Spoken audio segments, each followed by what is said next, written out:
Tight races triggering allegations of fraud by the Trump campaign. Moments after President Trump held a news conference casting doubt on the whole election process, his son Donald Trump Jr. spoke to supporters here in Atlanta.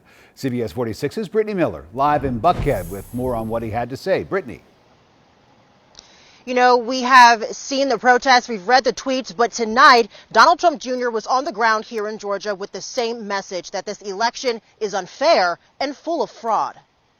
4 more years! 4 more years! As a crowd of Trump supporters chanted, "We want all legal votes counted."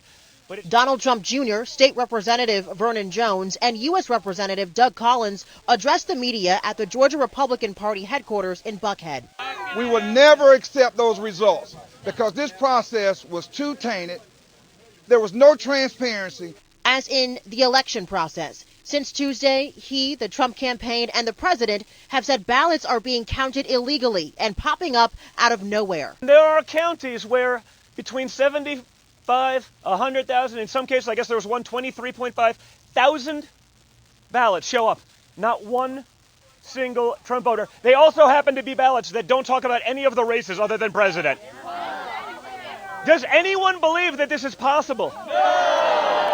What he calls a statistical impossibility, others call the process of counting votes. Also on their list, the security of mail-in ballots. To take a ballot and just fill in the envelope on a 50-cent stamp and throw it in there, who knows who's picking it up, who's watching it? And Trump Jr. already talking about the U.S. Senate runoff election between Reverend Raphael Warnock and Kelly Loeffler. You're going to have another election here in about 2 months that could decide the fate of the United States Senate.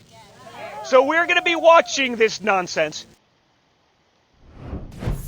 And keep in mind, the Secretary of State here in Georgia, Brad Raffensperger, has said time and time again that he wants to assure Georgians that every legal vote was cast and accurately counted, and that is a quote from the Secretary of State. We're live in Buckhead. Brittany Miller, CBS 46 News.